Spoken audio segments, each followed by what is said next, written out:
It's KFI AM 640, and you're listening to The Conway Show on demand on the iHeartRadio app. All right, no more information on that home invasion robbery in Sherman Oaks. Shots were fired, hot prowl. Cops showed up pretty quickly. And again, happened in Sherman Oaks on Otsego, fairly close to Magnolia, Kester, Van Nuys, the 101. That's the box that it happened in. Fairly safe area of the valley. Guy was home and took a couple shots at the prowlers. And so that guy's going to have an uneasy night tonight because you never know if they're coming back. You know, they may have gotten pissed that they were shot at and they're coming back. So it's going to be a sleepless night for that lad. And that's where we live. That's where we live. Ding dong. All right, burger costs. Las Vegas strip burger joints are going through the roof. I don't understand this. Vegas has not gotten the message yet that they got to lower their prices. 8% less visitors this year than a year ago, October. October, almost 9%, 8.8% fewer visitors this October as opposed to last October. And that's not a trend that they can handle very, very long. Let's find out what's going on in Las Vegas. Ding dong with this Vegas. Yeah, emphasis on unscientific as we were at the Las Vegas sign. But yeah, we walked from Mandalay Bay to Sahara and back, did the 4+ miles. And then as we got to the Las Vegas sign, we grilled the tourists on how much these burgers cost. We're also looking at the price of food. How much do you think a burger costs at some of these restaurants? Now, the burger, that's a whole nother story there, sir. And that story starts with the number 6. $60 paid for 2 hamburgers. Wait, what? $60 for 2 burgers? That's what Houston, Texas resident Jennifer and her daughter forked up to Johnny Rockets at the Excalibur. Are you paying $60 for 2 hamburgers in Houston? No, not at all. Jennifer says aside from the restaurant being on the Las Vegas Strip, there was nothing else special about her or her daughter's order. What was on the burger? Was it just a straight up? It's just a single burger, cheese, lettuce, tomato, onion, mayonnaise, whatever. Nothing, not like double burger, no bacon, nothing fancy. And that started my... I like how putting bacon on the burger now counts it as fancy. Double burger, no bacon, nothing fancy. No bacon. We didn't fancy it up. You know, we didn't go top shelf with, pork. And that started my journey up and down the Las Vegas Strip to find a cheap burger with fries. What do you think the cheapest burger is on the Las Vegas Strip? McDonald's.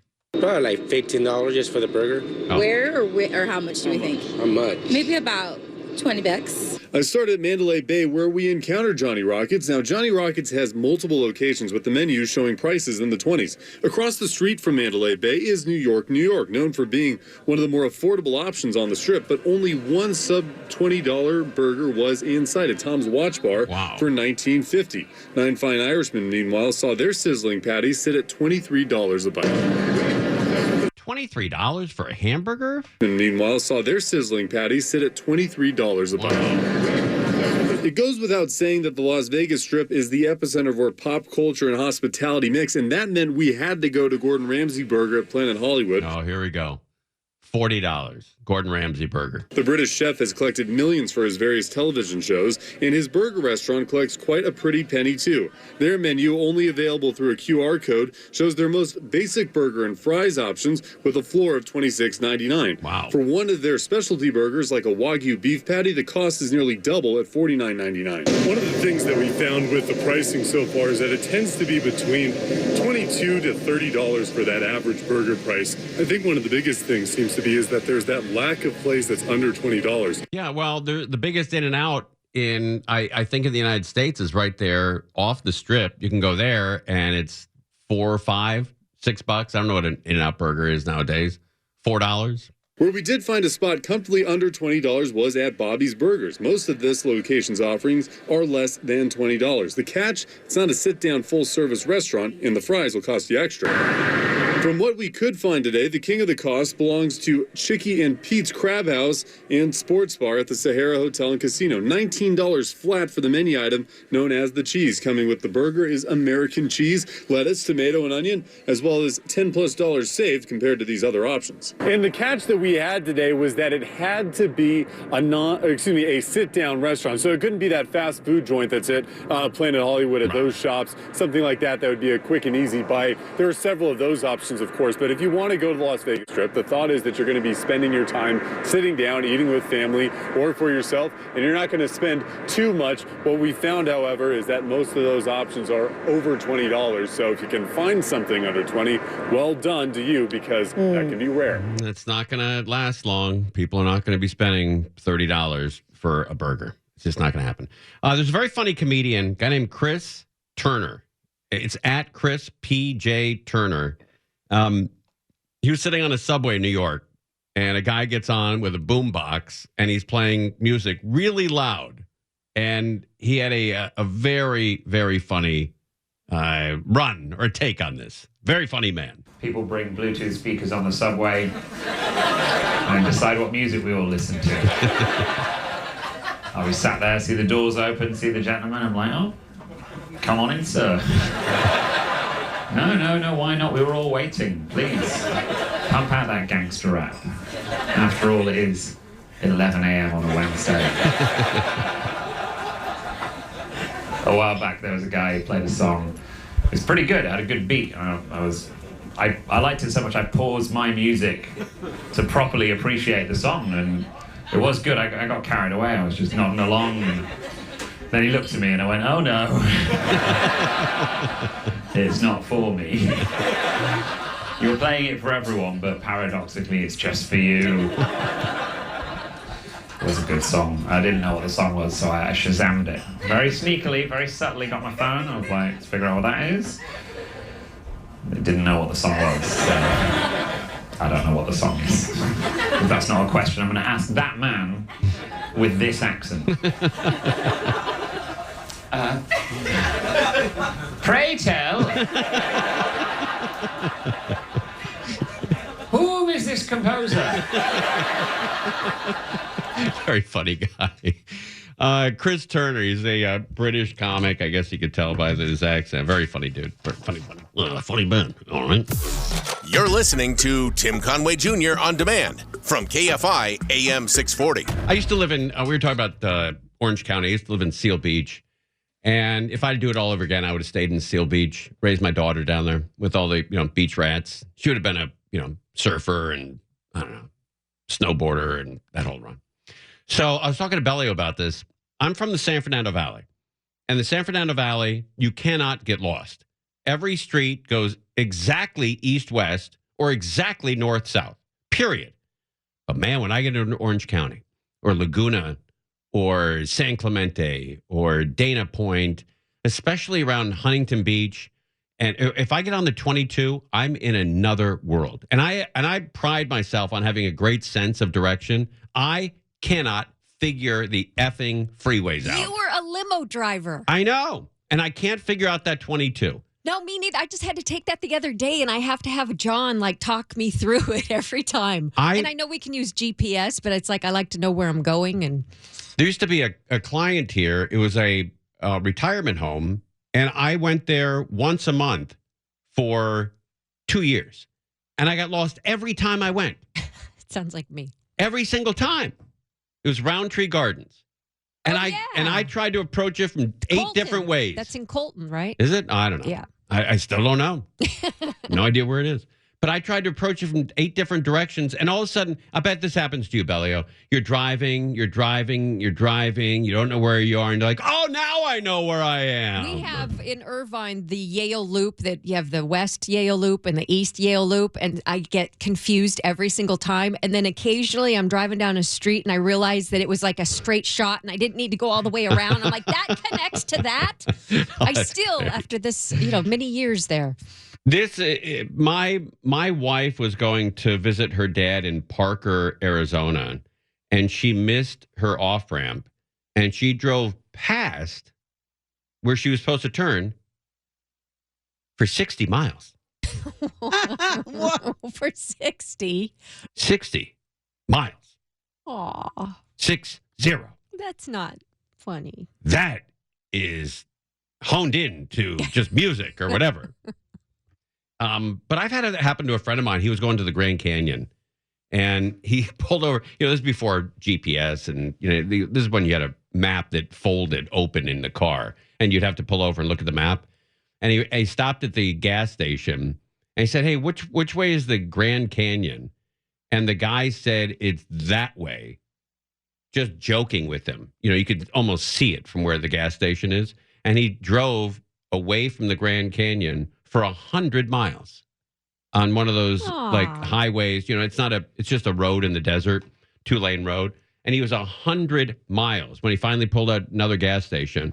He goes, "Hey, where's the Grand Canyon?" He goes, "It's 130 miles, exactly the direction you just came from." And it took him like 5 hours to do that. He just, he got, but this happened to me also in Thousand Oaks. I went to Thousand Oaks, and I was supposed to go look at a car out there in Thousand Oaks. It was probably 30 years ago. And it was, again, before UPS, before GPS, before we just had a map. And I didn't bring my map with me, and I couldn't find this street. So I pulled over to a gas station, and I said, "Hey, how do I get to this dealership, this car dealership?" And he says, "Go up here, take a right out of the parking lot, and a left on TO, and it's down about 4 miles." And I said, "Okay." So I leave the gas station, and I can't find TO Boulevard. I don't know if it's TYO, TIO, and I keep looking. TIO, TYO. I can't find it. I can't find it. I finally go back to the gas station after driving around for 20 minutes. I said, "Buddy, how are you spelling TO? I can't find TO. Is it TIEL? Is it TIO? TYO?" He's like, "No, you idiot. It's Thousand Oaks Boulevard, TO." I'm like, "Oh, well, you don't tell people that are not from the area. TO." You know what else is horrible is that 5760 interchange where you take the 57 to get on the 210, but you pass the 60 there. Oh, yeah. Oh, that's the worst. So I know. And you got to get over quickly. Exactly. Or you're euchred. Because I'm driving, and I'm like, but the mountains are usually in front of me, but now they're to the left of me. What did I do wrong? And I couldn't figure out why the mountains seemed weird. Oh, that's great. It wasn't. We got a Canoga Park. Flip on Channel 7, will you, Tony, real quick? We got a water main break in the city of Los Angeles. I know it's not a shock. In Canoga Park, it looks like it's really blasted away here. Flooding here at the intersection. The intersection has been cordoned off. Department of Water and Power on the way out here. Reporting live from Air 7, I'm Chris Christie, ABC 7 Eyewitness News. Chris, thank you. Another water main. Wait till the earthquake hits. These things break when flies land on them right now. Wait till the big one breaks, and then it's over. So there's a water main that's broken in Canoga Park, and it is shooting up about 30 feet in the air. Big trunk line, I bet that's what they call it. And it's another sort of face of Los Angeles. We have a home invasion in Sherman Oaks, then a water main that breaks in Canoga Park. Just another Wednesday here in Los Angeles with everything we put up with. You're listening to Tim Conway Jr. on demand from KFI AM 640. Angel, where did you say that water main is broken? I know you talked to your buddy, my buddy, Chris Christie. Where is that? Yeah, sucker? He's up in Air 7 right now. He said that it was right at the intersection of Independence and Galt. All right, in Canoga Park, I'm going to guess that's north or south of Sherman Way. And I'd say north of Sherman Way is Independence and Galt. I'm just going to take a wild guess. Okay, let's see. It is North south of Sherman Way. Oh, it's south. I effed that up. Well, what can you do? South of Sherman Way, and what's is it Canoga Park, so it's got to be DeSoto or Topanga? Exactly, DeSoto. It's just west of DeSoto, south of Sherman Way, right there, pretty close to that intersection. So what did you say, Sherman Way and what? DeSoto? Yes, DeSoto and Sherman Way, and it's just west of DeSoto. All right, west of DeSoto, south of Sherman Way? Yes. Okay. All right, that's the block out there. All right, well, avoid that area. Thank you very much, Angel Martinez. You got it. All right, there she goes. Hey, real quickly, Angel, how was your event over the weekend? I know we promoted it. Did anybody show up? Oh, yeah. Listener Rob showed up. He lives in San Clemente. He came by, and it was a lot of fun. Yeah. He just swung by to say hi. And what was the event again? It was the San Clemente Art Fair. Oh, okay. It's usually held like on the first Saturday of the month, but next month, doing it on the second Saturday. Oh, that's right. You're going to do it every month? I'm going to try if they'll have me. Nice. So we'll see. Excellent. Yeah. I will keep promoting the hell out of it. All right. All right. Denny's is in the news. Bellio's favorite joint, Denny's. And let's find out what's going on. I love this Denny's as well. I'm with you there, Bellio. Breakfast chain Denny's is being bought by a group of investors, and the deal is valued at $620 million and will take the company private. Wow. Denny's has struggled with changing customer habits and competition from healthier breakfast options. It recently planned to close 150 restaurants. Oh, my God. Let's see what the stock price is of Denny's. DENN is their stock symbol. $6.17 a share. It was earlier today, it was at $4 a share. So it went up $2 a share, maybe made a couple bucks. Over the last 6 months, it's gone up 62%. Year to date, you're down. And over the long haul, 5 years, you're down 32%. And of all time, if you bought Denny's when it first opened or first went public, whatever, back in, 2000 or 1998, if you put all your money in Denny's when it first went public in 1998, and then you sold today, you would have lost your shirt. You'd have bought for 10 and sold for 6. You'd have lost a lot of your money. I love Denny's, and I've always had great meals at Denny's, but for some reason, they've always struggled. And I don't know what's going on with it. I don't know what's going on there. All right, we have food emergency. LA Mission calls a food emergency. It's all over, everywhere. It's happening in Burbank, Tarzana, San Fernando Valley, Orange County. Food is scarce now because nobody's got any money. We're seeing food pantries and food banks overwhelmed with need. And here at the Los Angeles Mission and their partner, Hope the Mission in North Hills, they are calling this a food emergency. Right now, we are in between food services for breakfast, but the CEO tells me that they are already seeing more than double the usual amount of people who show up here. So they're working very hard to make sure people do not go without.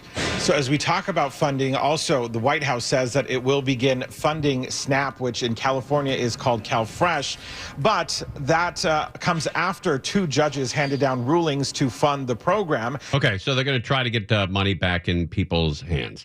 Let's talk about, this is a great idea, dumb homes. When we come back, we'll talk about dumb homes, the growing trend with homeowners creating dumb, stupid homes. But I think I'd like this idea. Dumb home for dumb guys like me. You're listening to Tim Conway Jr. on demand from KFI AM 640. All right, dumb houses for dumb people. I love this idea. It's not for dumb people. Well, it's for smart people. Okay, but it's taking all the like modern technology out of a house. Like they're doing that with cars now. In a couple of years, you're not going to see all these, computers and these, big dashboards that are all, like a laptop or what are they? Not a laptop. What is that called? An iPad. All these cars are run now on iPads and computers. And in a few years, they're taking all that technology out because they discovered that people don't use it. I don't use anything in my car. I use the radio and the air conditioner. Period. That's it. I never use anything else. And I've got like 90 things in the car. The AirPlay and all the maps. I don't use any of that. I use my phone and then the air conditioner and the radio. That's it. Oh, I use the seat heat too. Okay. I use the seat heat, the radio, and the air conditioner. Oh, and the heated steering wheel. All right. I use the heated steering wheel, the heat seat, the radio, and the air conditioner. You sound like the jerk. That's it. Well, I am, sort of. All right, dumb houses. Listen to this. You'll probably really appreciate this and want one. A dumb house. And this one hitting a little close to home here, because if you've ever found yourself getting frustrated when those smart home devices that are supposed to make your life easier crash, well, rest assured you are definitely not alone. Now, a new home trend from real estate giant Zillow suggests that being smarter isn't always better. From doorbells to lights, and yes, even toasters. The best thing since sliced bread, now toasted. Our homes have supposedly become smarter than ever. Alexa, start my day. But it's when those devices decide not to work or are simply overly complicated that many find high tech leaves them high and dry. Alexa, stop! Now, a new trend report from Zillow suggests dwelling. Sound like Bellio. Is that you? Stop! Stop! That sounds exactly like you when you get frustrated. Stop! Now, a new trend report from Zillow suggests dwellings are undergoing a digital detox in favor of dumb homes. I don't want a smart house. Yeah, I'm with you. Stop! I'm with you, baby. The company says listings mentioning more intimate spaces like reading nooks are appearing 48% more often, which the company says reflects the growing demand for unplugged relaxation at home. Yes. Stop with the technology. People are apt out. Realtors like... That's right. I love that comment. People are apt out. People are apt out at home. At home.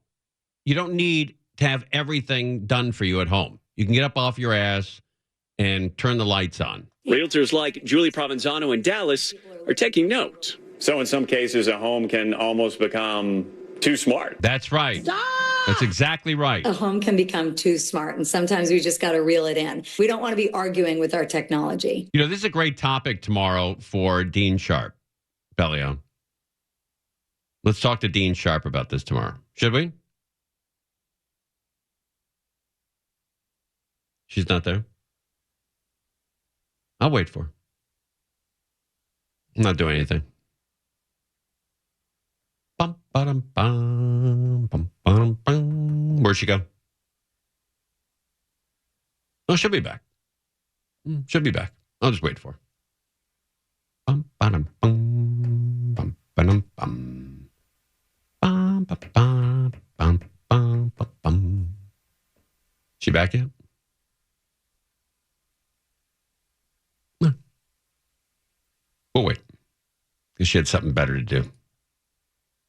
One survey found 1 in 3 Americans grow frustrated with their smart home devices. That's right. They're horrible. In Helena, Montana, Patria Lincoln Minnie and her family moved to this more classic casa after the smart devices in her old home finally hit a boiling point. Bellio, this is a great idea for Dean Sharp tomorrow, the dumb home. Oh, okay, yes. Yeah, let's do that. Great. That's great. All right. Okay.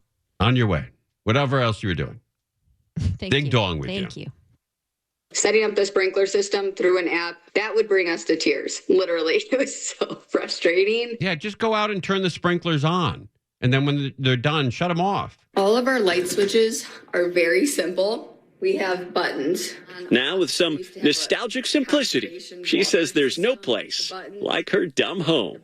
And the true joy of it is that you just stop noticing it. It's high praise to have a dumb home. That's right. Stop!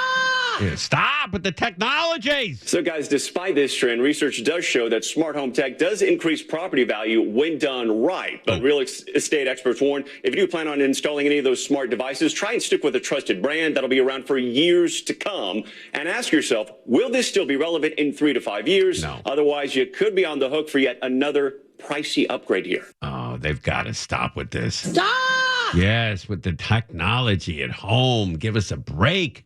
Everything's always so tech savvy. God. Tony, tomorrow, are you with us tomorrow, Tony? You are? Okay. Tomorrow, I'd like to talk more with Tony about, he's filling in for Steph Oosh. Well, Steph Oosh is on the mend. He'll be back, I think, next month. But let's talk about podcasting tomorrow, because you said there's a great technology breakthrough. I'm sorry, we just did this, dumb home thing. But there's great podcast technology that you don't need a Comrex anymore to broadcast, and this is great for people that are broadcasting live. Yeah, it's moving at just a breakneck pace. It's unbelievable. Oh yeah, And what is that? What are those boards like the one you set up for me? What is that called again? The Roadcasters. Roadcaster. The Roadcaster 2s, I think, are like 700, 600 or 700. Is that the most popular for podcasters? It's become because they've been real reliable. You know, they built it good. You know? Yeah. There's a lot of people like Tascam makes like a version that almost does the same thing. I think Behringer makes one as well now. Like basically, Roadcaster created a template that everyone's just like, oh hey, and right. So, but there's a couple now, but. I like Roadcasters. They've been good to me. So the one I have was only like $400, I think, or $500, wasn't it? Are they more? It was pre-COVID, so I think the prices went up a little bit. Oh, okay. But you have a Roadcaster 2, you have, I believe. Yeah. So let's talk about it tomorrow. A lot of people are into podcasting. And Tony knows everything about podcasting. Everything. And we'll talk about that tomorrow right here on KFI. Who's on tonight at 7? Chris Merrill. Chris He's standing Merrill. by here. Oh, he is. Oh, there he is. All right. Chris Merrill. All right. He's going to be live here right now at 7 o'clock right here on KFI AM 640. Conway Show on demand on the iHeartRadio app. Now, you can always hear us live on KFI AM 640, 4 to 7 p.m. Monday through Friday, and anytime on demand on the iHeartRadio app.